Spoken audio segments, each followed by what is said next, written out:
দেশের লোকসভা নির্বাচনের দিন ঘোষণা করেছে জাতীয় নির্বাচন কমিশন। লাগু হয়েছে লোকসভা নির্বাচনের আচরণবিধি। এরই মধ্যে রাজ্যের শাসক দল তৃণমূল কংগ্রেসের পাণ্ডবেশ্বর বিধানসভার বিধায়ক নরেন্দ্রনাথ চক্রবর্তীর ধর্মীয় অনুষ্ঠানে গিয়ে টাকা বিলি করার ছবি সামাজিক মাধ্যমে ভাইরাল, যাকে নিয়ে শোরগোল শুরু হয়েছে রাজনীতির ময়দানে। এই ভাইরাল হওয়া ছবির বা ঘটনার সত্যতা যাচাই করিনি আমরা, তবে সামাজিক মাধ্যমে তৃণমূল বিধায়কের টাকা দেওয়ার ভাইরাল ছবিকে নিয়ে রাজ্যের বিরোধী দলের লোকেরা সরব হয়েছেন। বিরোধী দলের লোকেদের পক্ষ থেকে প্রশ্ন তোলা হয়েছে, নির্বাচনের আচরণবিধি লাগু হওয়ার পরেও কিভাবে একটি রাজনৈতিক দলের বিধায়ক প্রচারে গিয়ে এইভাবে টাকা বিলি করে ভোটারদের প্রভাবিত করছে। এটা করে তৃণমূল বিধায়ক নির্বাচনের আচরণবিধি লঙ্ঘন করেছেন। বিষয়টিকে নির্বাচন কমিশনে অভিযোগ জানানো যাবে। এই ঘটনাটিকে নিয়ে দুর্গাপুরের বিজেপি ও কংগ্রেস নেতারা বলেন, সংবাদ মাধ্যমের মাধ্যমে জানতে পারলাম যে আসানসোলের ডিশেরগড়ে, আসানসোল লোকসভা কেন্দ্রের অন্তর্গত পশ্চিম বর্ধমান জেলা তৃণমূল কংগ্রেসের সভাপতি পাণ্ডবেশ্বরের বিধায়ক মাজারে ভোট প্রচারে গিয়ে সেখানে অর্থ বিলি করছে।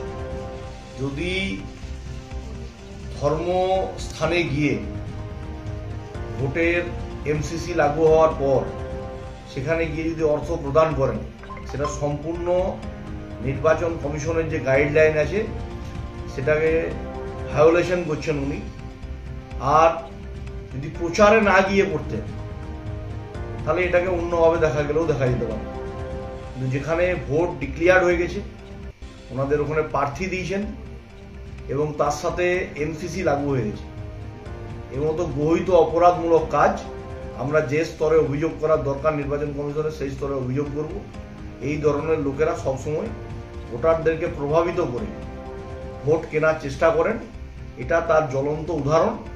শুধুমাত্র প্রেস মিডিয়ার বন্ধুরা আছে বলে আজকে বাংলার মানুষ যারা গণতান্ত্রিক উৎসবে মেতে উঠবেন লোকসভায়, তারা এটা দেখতে পাচ্ছেন যে তৃণমূল কংগ্রেসকে আজকে ভোট কিনতে হচ্ছে অর্থ দিয়ে। এটা সম্পূর্ণ লজ্জাজনক ঘটনা। এবার ওনাদের দল থেকে কি বলবেন সে বিষয়ে আমার জানা। তৃণমূল কংগ্রেস বুঝে গেছে ভোটে তাদের অবস্থা খারাপ।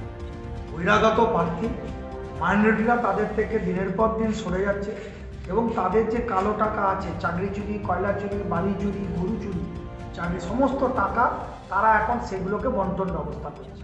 আজকের ডেটে ভোট ডিক্লেয়ার হয়ে যাওয়ার পর আচরণবিধি যখন চালু হয়ে গেছে, সেই অবস্থায় মাজারে গিয়ে জেলা সভাপতি এবং তার সাংগপাঙ্গরা যেভাবে পয়সা বিলালেন তাতে আমরা ধিক্কার জানাই।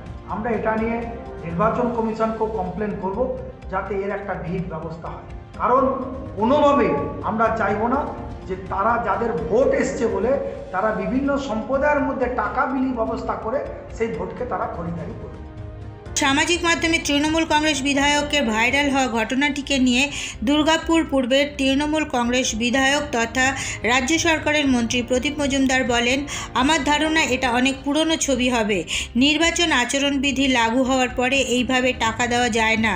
আর নরেন্দ্রনাথ চক্রবর্তী নিজে একজন বিধায়ক, এছাড়াও তিনি জেলার তৃণমূল কংগ্রেসের সভাপতি। ইতিমধ্যেই তিনি জেলার 2টি নির্বাচনে নেতৃত্ব দিয়েছেন। সুতরাং আমরা সবাই নির্বাচনের সব নিয়ম জানি।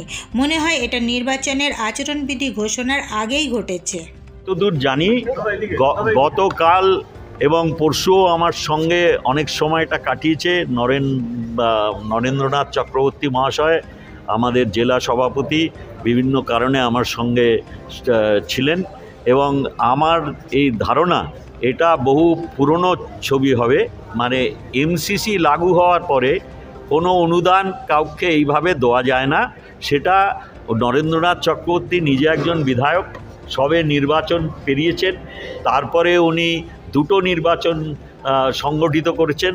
একটা ছিল যখন আমাদের বাই ইলেকশন হয় পার্লামেন্টে আসানসোল কেন্দ্রে, সেখানেও সক্রিয় ছিলেন এবং পরবর্তীকালে আমরা গ্রাম পঞ্চায়েতেরও নির্বাচন দেখেছি এবং উনিও নিজে সেখানে এই পরিচালনার একজন অংশীদার ছিলেন। তো সেখানে সবাই আমরা জানি যে এমসিসি চালু থাকলে, যে নিয়ন্ত্রণ বিধি চালু থাকে, তাতে কখনই কাউকে টাকা দিয়ে অনুদান দেওয়া যায় না। এটা নিয়ে আমি বলতে পারবো না উনি কি লেখেন আর কি দেখে কি তার ব্যাখ্যা করেন, সেটা তো সম্পূর্ণ ওনার ব্যক্তিগত ব্যাপার। কিন্তু আমি যেটা বলতে পারি যে এই ধরনের ঘটনা নিশ্চিতভাবে এমসিসি জারি হওয়ার আগেই হয়তো হয়েছে, কারণ এটা সম্ভব নয় যে কোনো মানুষ যারা নির্বাচন নিজেরা লড়াই করেছেন, বিধি জানেন, তারা কখনোই অন্য কাউকে আর্থিক অনুদান দেবেন না। এরপর নজর রাখুন আমাদের পরবর্তী খবরে।